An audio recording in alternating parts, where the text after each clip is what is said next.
Hi, I'm Dr. Charlene Walters, author, business and branding mentor, trainer, as well as your host for Launch, a business talk show for anyone who wants to launch their business, their career, or their life. Hi everyone, welcome to Launch. I'm your host Charlene Walters, and today I have an amazing guest. I have Jay Izzo, who's a co-host on my network, and he is a business and life coach and has so many wonderful things to say. Welcome, Jay. Thanks for having me, Charlene. Glad to be on. You're welcome. I'm so happy that you could join me today and we got this to work out. Why don't you tell the audience a little bit about yourself? Okay. That's an interesting question when people always ask me, and this is probably give your audience kind of a little bit insight to me. We always start with what we do. Right. And I like to start with who I am. That's a good idea. And so I like listing out some of my core values to give people an idea of who I am. Perfect. I'm not going to give you all of them, but I'll give you some of them. First of all, I'm a man of faith. I believe in being authentic and living authentically. I have some of my three biggest pillars are have a positive attitude. Your effort is tied to your excellence. So give your best effort all the time. Be resilient. And if I were to describe those top five, and then gratitude and humility just go together. That's who I am. Okay. At that level. Now, if you're asking me what I do, well, I coach people. And what does that mean? Well, it means that when people get a little stuck in their life or their business and they need a little help getting a little push to that next level, or maybe they have a bigger dream and they're not sure how to get there, or they want to perform at a higher level, because I sometimes work with athletes, I work with businesses, and I work with salespeople and entrepreneurs. Well, then they bring me in and they hire me to help them move off of their current X so they can move to their next spot. And that's what I do. And then, of course, I have my own show, radio show, TV show, podcast, right? Like you do on the DBTV network. And by the way, thanks to everybody watching us here on DBTV and, radio. And it's called A New Direction. And then I speak around the country, and I've written 4 books that have been published and out. And so that's kind of what I do, but it all centers around one purpose. And that is to help people find a new direction in their life or their career and their business and to become more successful and all that. That's amazing. And I really admire what you said are your core values, because I really strongly believe in helping others, in being resilient. And I've had to be resilient many times in my life. My husband passed away when my kids were young. I've hit a lot of challenges. As an entrepreneur and in the business, we hit a lot of setbacks.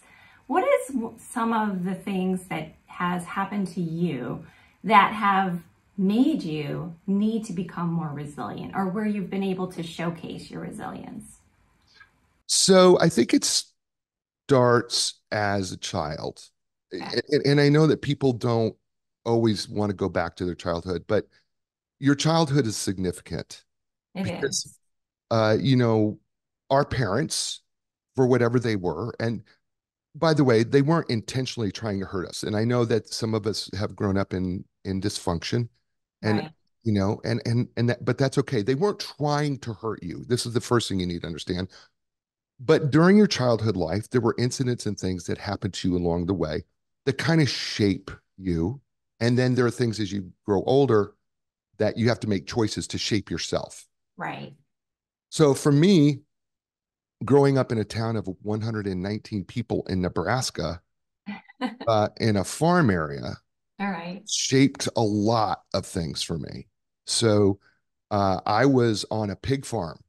And so we did all sorts of crazy things on a pig farm, and we had 880 acres. So I had to get used to working hard and outside and by myself and doing things that I was uncomfortable doing and being challenged every day to do things that were scary that I had to accomplish. Those things, started that journey of accepting challenge and you don't overcome fear. I want everybody to understand something about fear. You don't overcome it. You do things afraid. And Yes. then once you do things afraid, then you start to see them as a challenge. not as something to be afraid of. I'm going to give an example that has never been heard on your show ever and will probably never be heard again. Okay. It's from the first chapter of my book called Lessons from the Farm: Essentials for Success. And the title of that chapter is Sometimes You Have to Do Things Afraid. There is a process that we used to do on the farm called castrating hogs. Oh. We had to literally castrate the male boar because boars that are not castrated, their meat tastes awful in the store. Okay. So you have to Okay. do that. And so there's this process that you have to go through. And basically the process is at that time, you had to pull the boar on its side, you straddled the boar, and then somebody came out and cut out the gonads. Yeah. Well, the first time you do that at 12, 13 years old, let me just tell you that is the most frightening Ugh. thing that you ever face I because can imagine as that would pigs are be. screaming, things are Ugh. happening, the smells are awful. And here is the guy I worked for go, okay, come on, let's do this. And I literally remember that the first step I took, I almost fell face forward into a pile of smelly, you know what. Yeah. So, but with every step, I just got myself committed to going, you're going to do this, you're going to do this. I'm 12, 13 years old. Right. I'm going to do this. And then when I did it, and it was over in a moment, I went, I can do this again. Yes. That's the lesson that I learned there as a young teenager that I carry in my adult life, that when I see fear that could be healthy for me is to step into it and commit myself to it one step at a time. I'll give you an example in business. So many times people who are new have to make calls to get clients, Yes, this is a big one, a big, big one. right? And so what they're afraid of the rejection, which is normal for everyone, and it's a huge fear. But what I like to do with people to help them overcome it behaviorally is to have a phone that they is not connected to anything, even if it's a play phone, Right. and practice pushing the exact numbers on the phone, just so that you get the behavior of pushing the numbers, Right. and then role playing it out with somebody who just says nothing but no, and That's have them work on understanding and hearing no, because the more that they hear no, the less it affects you. We habituate so easily as human beings. Yes, definitely. I had my first job out of college was sales. I had actually two sales jobs back to back.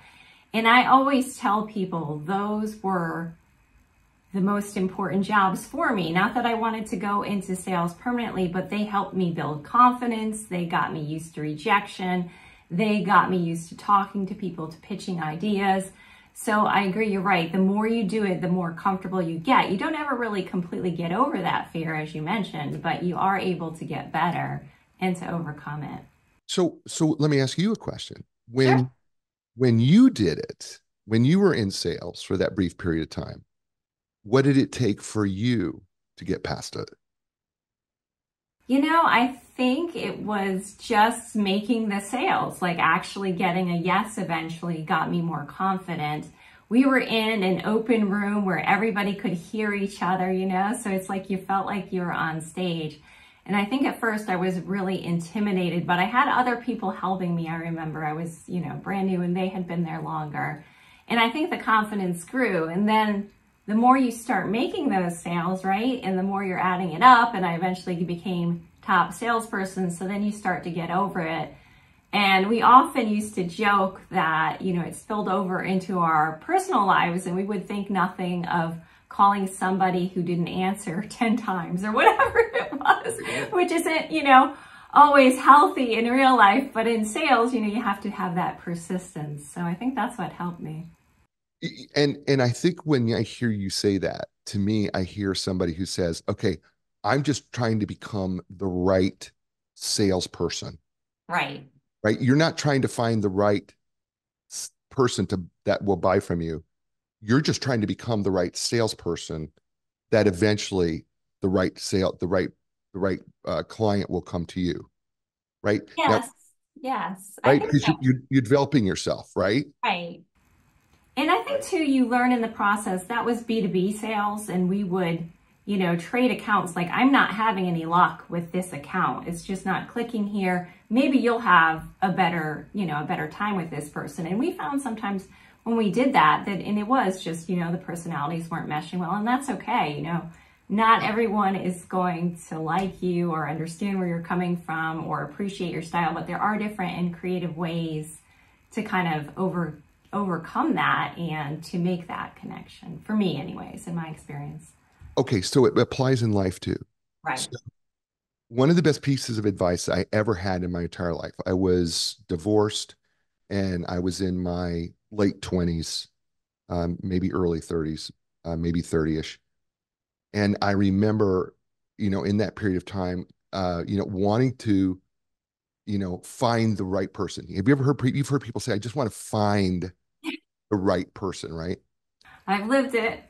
Still living it. So I was at church, and uh, this associate pastor knew my situation and knew that I was trying and trying and trying and trying.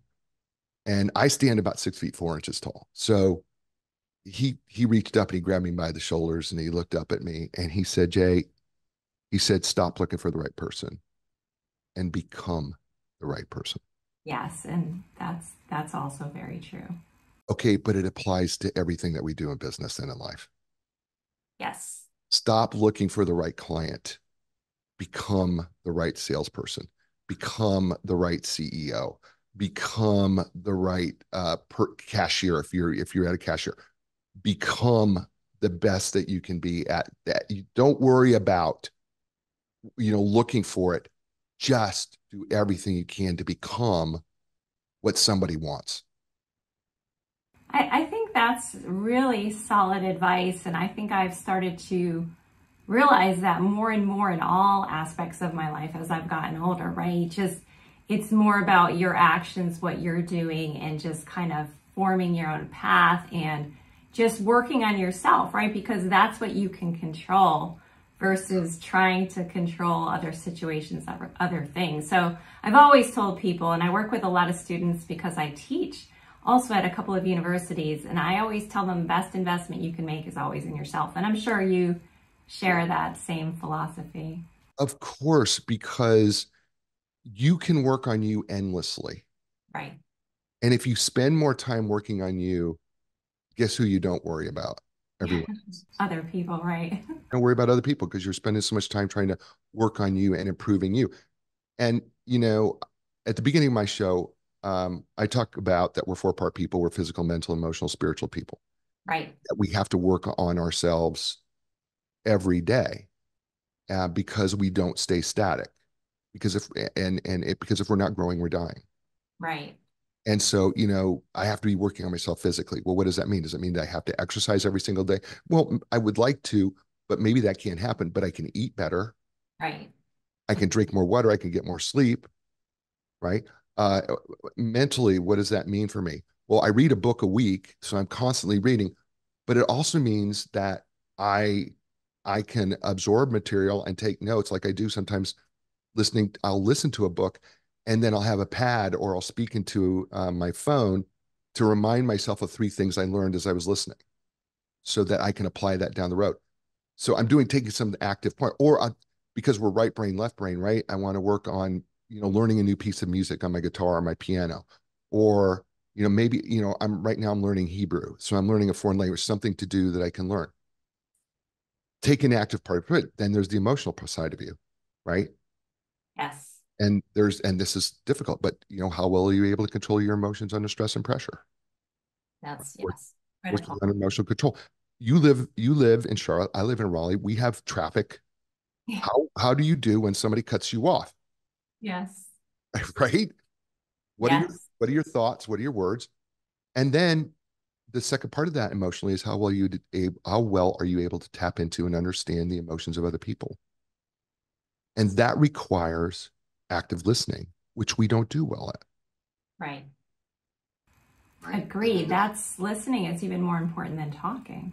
Mm, it is. And sadly, for you and I, we do shows that require us to talk.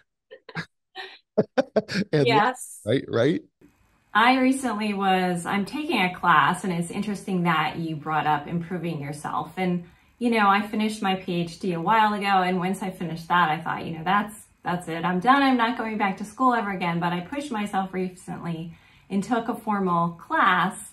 And I found myself in this room. It's a technical class. It's on AI. Found myself in this little networking room, Zoom room, full of all these left brain quiet people. And so me, more right-brained and more talkative, I suppose, I was trying to fill the void. But probably if I sat back long enough, they would have probably contributed more. But it's interesting about, being able to listen and talking in our personalities and our, kind of jobs, and how that impacts the way we interact with others. Yeah, and I think this is where we have to be sensitive to that, right? Right. It's not everybody is going to be like you and I. I mean, you and I, it's a gift. What we have is a gift, and I have to look at that. That we have a gift of interaction, uh, Right. and we have a gift. And my mom used to say, "Well, God gave you the gift of gab," and so, but we do have a gift to be able to talk and to be able to pull things out of people and to be able to communicate. I was a professor in college, and I was good at it. And I know you are too. And you're a great conversationalist. I know you are. And so it's a gift that we have. Well, when you're in a technical field, that's pretty left-brained. Yes. So, you and I who want to keep the conversation going, it becomes far more frightening for you and me to be in silence than it is for them. That's probably true. They're probably like, why doesn't she just stop talking? And I was reaching for anything I could think of to Right. try to keep it going, but it was Right. funny. Yeah, they don't feel as uncomfortable in silence as you and I may feel. Yeah, That's hard. And that's hard. I mean, they will eventually because if nobody talks, nothing gets communicated. true. Very true. What I like so much about your work and what you do is that you're really big about trying to help people live up to their full potential. And I have two parts to this. Why do you think people don't? And what do you do to help them try to live up to their full potential? I think the first part of that is we're afraid of who we really are Hmm. because we social media has crushed authenticity. Yes. And so what we want to do is we look for so much approval is, I mean, if I don't get 100 likes or 300 likes, I don't have as much value. That's so not true because who you are is not based on the number of likes and shares and comments that you have on some post on a two-dimensional piece of media. You're a three-dimensional human being Yes. that comes with feelings and thoughts and beliefs and values. And oftentimes the reason we don't meet our potential is because we're afraid of our own authenticity. Uh, Yes. Irving Goffman, great social psychologist, wrote several books and talked about the self. And he used what was called the dramaturgical approach, and he stole something from uh, Shakespeare. Okay. Good person to steal from. Yeah, and he did because he said, our self, if when it comes to ourself, we're like actors on a stage in Yes. front of an audience, and we wear different masks depending on who our audience is. And we don't want the audience to see the back of the stage because the back of the stage isn't very pretty, but that is who we really are. And behind that mask is who we really are. And so oftentimes the reason why we don't reach our full potential is because we are not willing to face our own authenticity. Because once we are authentic, then we can start working on our potential selves. Hmm.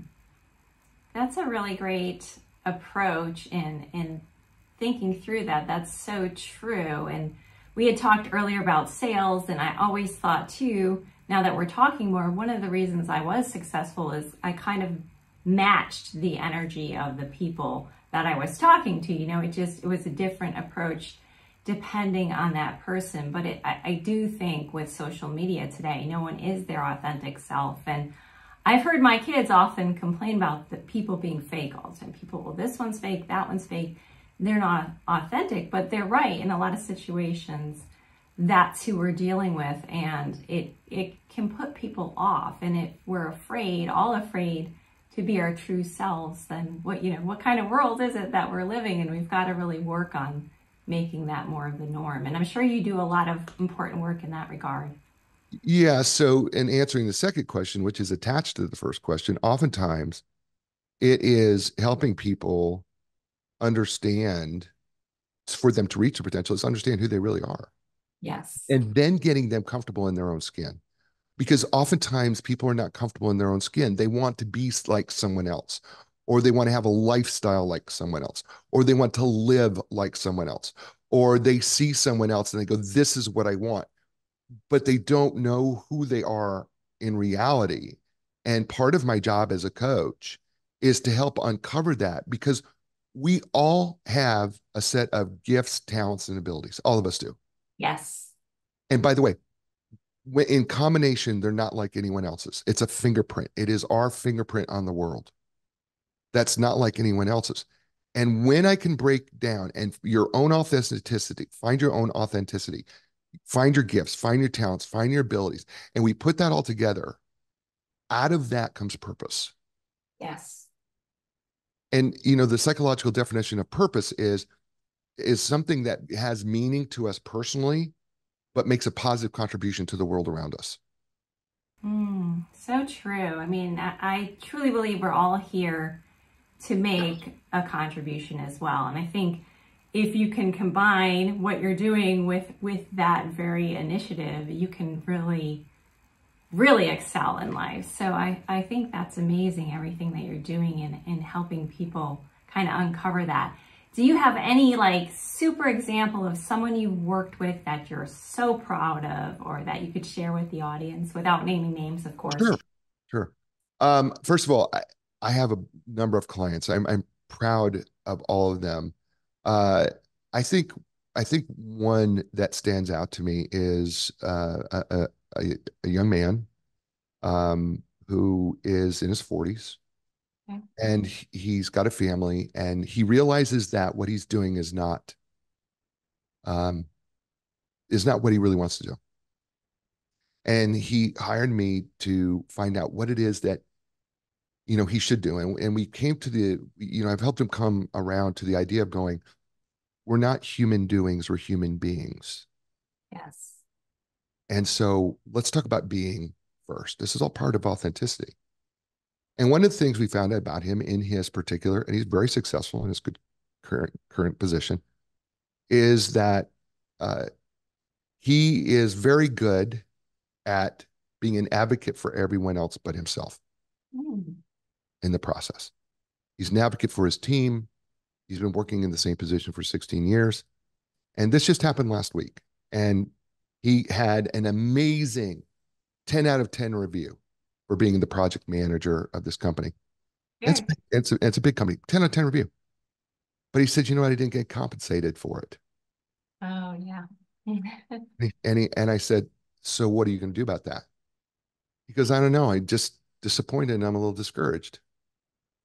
And then he told me that he was having the after he got the written review, he was having the one-on-one review with the person of the company.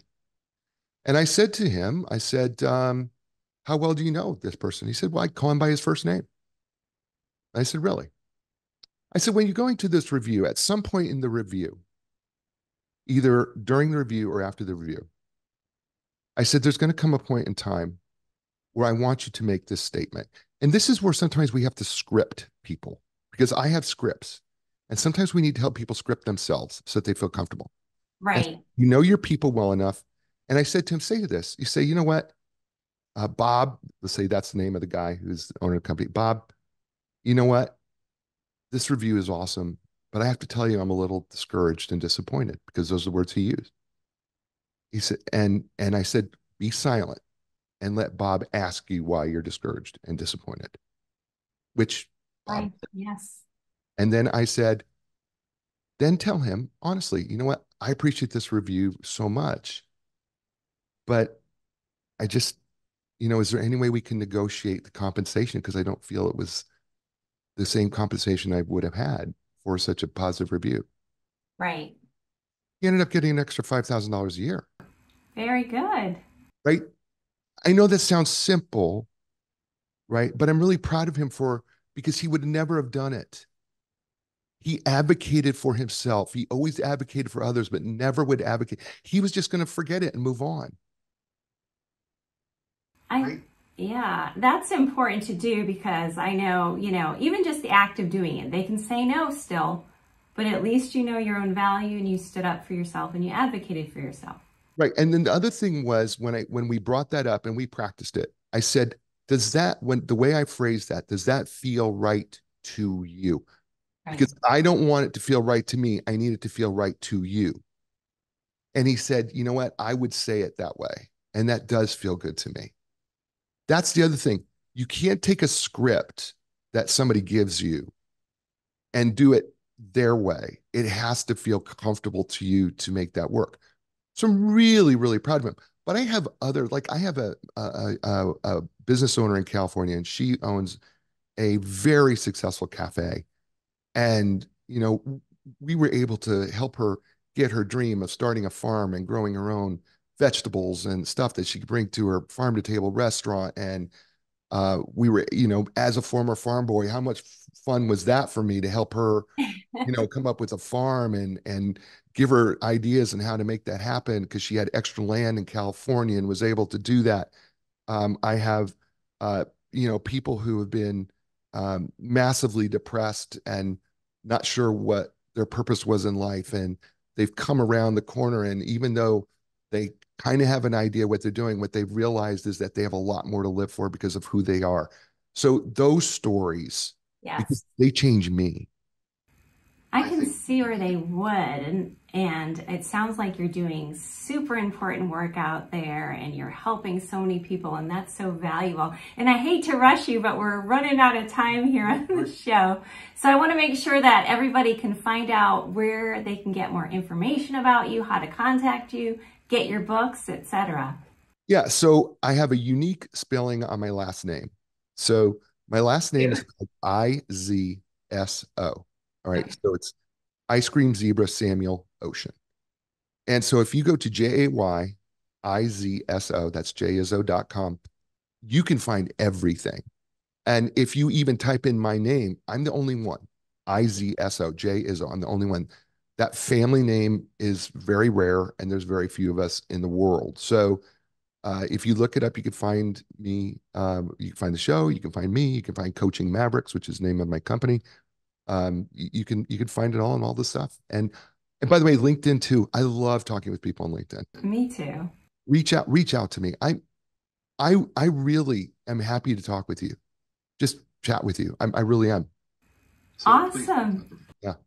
Please go ahead and reach out to Jay and check him out. I think he's doing some really important work and helping so many people, and he can help you too.